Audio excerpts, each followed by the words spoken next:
Qui êtes-vous, Alain? Ah, eh bien, beaucoup de choses. C'est-à-dire que moi, je suis né dans le Midi et je suis arrivé en Vendée sans jamais y être venu parce que j'avais une maison idéale en tête que j'ai décrite, que j'ai confiée à des agents immobiliers et qui m'ont trouvé chez l'UNI, qui était exactement ma maison rêvée. Mais je n'étais jamais venu en Vendée. Nous sommes ici chez vous, à Sainte-Pexine, au cœur de ce jardin magnifique, connu par certains amoureux des beaux jardins dans le département. Oui. Il est labellisé Jardin remarquable. Oui, depuis 2007. Et le logis, et là c'est chapeau, Alain, un logis que tu as fait restaurer depuis le début des années 90. Oui, j'ai acheté en 91. J'ai travaillé 40 ans à Paris, mais toujours avec une passion d'architecture en fait. J'avais la passion des jardins, de la musique et de l'architecture. Et je me suis dit que pour ma retraite, il me fallait une occupation en termes d'architecture et de jardin. Et de culture. Parce que le logis de Chaligny, c'est aussi un lieu qui accueille des événements culturels. Absolument, absolument. Surtout de la musique, et tout ce qui maintient le patrimoine en fait, les artisans du patrimoine. Et donc ça me passionne, effectivement. Ce qui me passionne, moi, c'est l'histoire de ces maisons. Ici, c'est une maison qui date du début du XVIe siècle. Et ce qui me passionne, c'est de retrouver non seulement l'histoire, mais les techniques utilisées pour construire la maison, entretenir le jardin. Et c'est vraiment ça qui m'intéresse.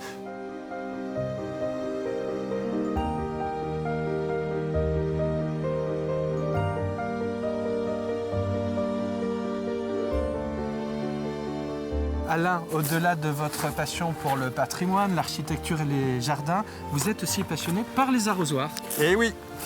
Cet instrument que vous connaissez depuis l'enfance en fait. Complètement, oui, parce que je suis né dans le Midi, dans une famille d'horticulteurs. Et mes parents eux-mêmes avaient 2 grands jardins qu'ils entretenaient. Et j'allais d'un jardin à l'autre. Et à cette époque-là, il y avait assez peu de tuyaux d'arrosage dans nos jardins. Et il y avait de grands bassins d'arrosage. Je me souviens très bien qu'ils servaient de piscine d'ailleurs, l'été. Et on allait chercher l'eau avec les arrosoirs dans ces bassins d'arrosage. Et moi, ça me fascinait. Pourquoi? Je n'en sais rien. Et si, parce que je voulais prêter à la main, je voulais moi aussi, comme tous les enfants, on veut répéter ce que font les parents. Et les arrosoirs me plaisaient beaucoup. Et cette passion ne vous a jamais quitté.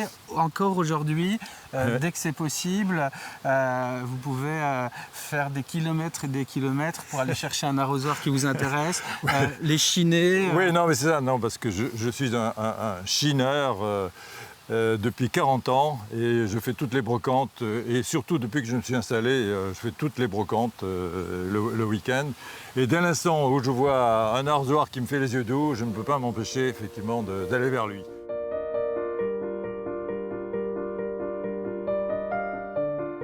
Alors ils ne font pas que de la figuration, ce n'est pas que de la déco. Hein. Ah non, ça c'est complètement utilitaire. Hein. Et on en a vraiment besoin pour arroser les caisses à oranger. Là.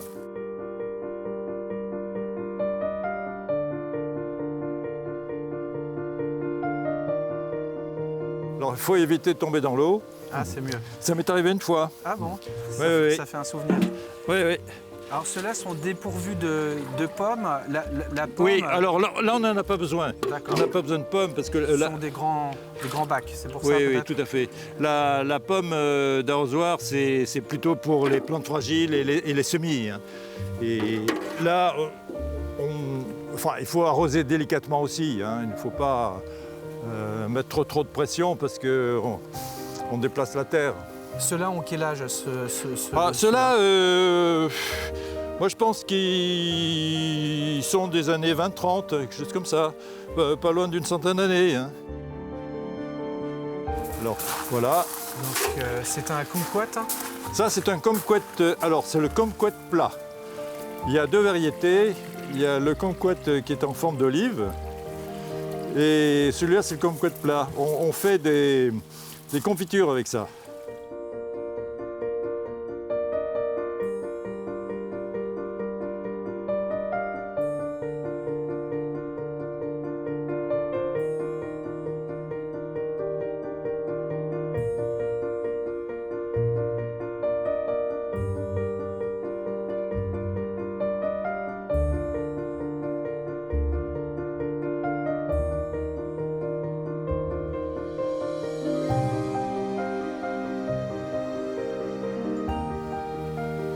Alain, c'est ici dans l'orangerie qu'on va retrouver le plus grand nombre d'arrosoirs que vous possédez, une cinquantaine, Oui. Je crois. Oui, peut-être même plus. Parce qu'il y a ceux-là. Alors, tous ceux-là, je les ai accrochés parce qu'ils sont percés. Ceux d'en haut sont percés. Oui, ils sont complètement percés. Mais ça m'a beaucoup amusé, effectivement, de les exposer de cette façon-là.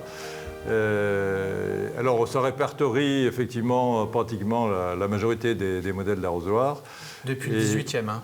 Oui, depuis le 18e siècle. Parce qu'avant le 18e siècle, il fallait évidemment arroser des jardins, mais on n'avait pas encore ce type d'arrosoir. C'est-à-dire qu'on arrosait soit avec des coloquintes, soit avec des pots de bêtes, des bourses en cuir, des choses comme ça.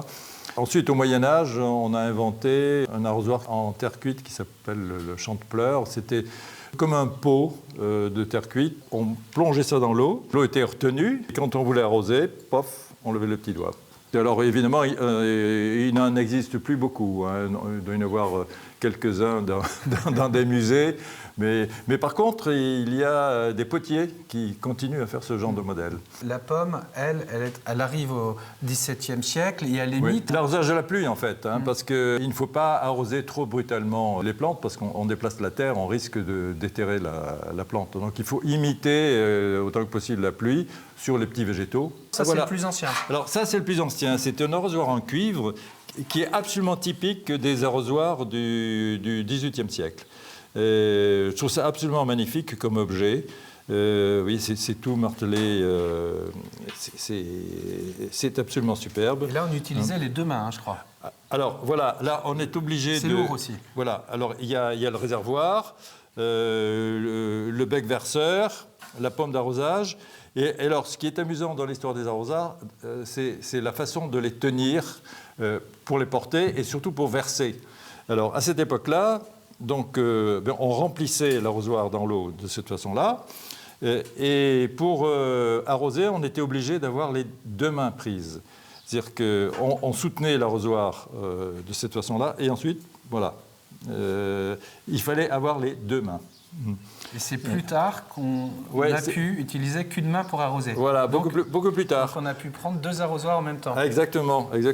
Voilà, celui-là, il a sûrement beaucoup servi. Alors, ce qui est amusant, c'est de voir les différences de forme de anse. On dirait un pot de lait, oui. Oui, alors la anse est là pour pouvoir le porter. Hein, et ensuite, c'est le même système aussi. Voilà, il faut les deux mains. 19e siècle, peut-être ? Ça, c'est 19e. OK. Oui, 19e. C'est de la tôle. Hein. Et alors, voilà. Là, c'est à peu près le même principe. Mais alors, celui-là est beaucoup plus répandu comme forme. On en trouve encore. Mais l'inconvénient, c'est qu'on est obligé d'avoir les deux mains pour arroser. Donc, on ne peut toujours en porter qu'un seul. Toujours de la même façon. Mais j'aime beaucoup cette forme. On s'en sert comme décoration maintenant. L'arrosoir le plus utilisé maintenant, c'est celui-là. Pratique. Pourquoi ? Parce que, on peut arroser avec les deux mains. Hein, voilà. Ouais. Là, c'est très facile. Et il y a une illustration de Gustave Caillebotte, un tableau impressionniste qui est très intéressant. On voit un jardinier qui arrose effectivement avec ses deux arrosoirs. Et donc ça, c'est l'outil le plus utilisé maintenant. Puis maintenant, on les fait en plastique.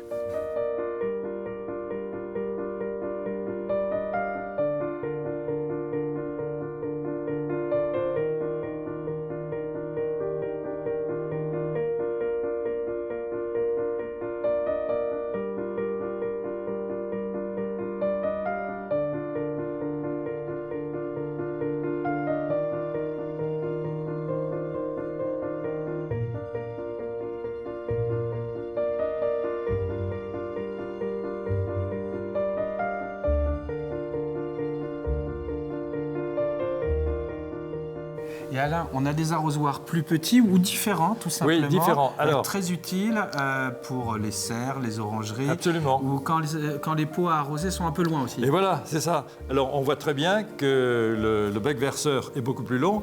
Et on voit très bien que si d'ici, j'ai besoin d'arroser les plantes qui sont au fond, je ne vais pas pouvoir. Donc, voilà, hop. Ça rallonge le bras.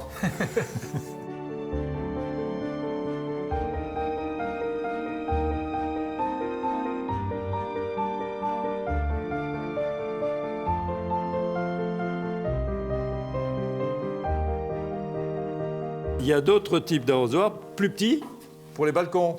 Donc en ville, quand on va arroser son balcon, on n'a pas besoin de 10 litres. On a quelques pots, donc on prend un petit arrosoir. Celui-là est encore ancien, celui-là, on a fait de moderne, beaucoup plus petit. Il y a encore une autre forme pour un petit arrosoir. Là c'est pareil, c'est pour rallonger le bras. Et c'est pour pouvoir arroser sur plusieurs rangées. Donc on avance, voilà, toc. Et on peut adapter chaque fois une pomme d'arrosoir.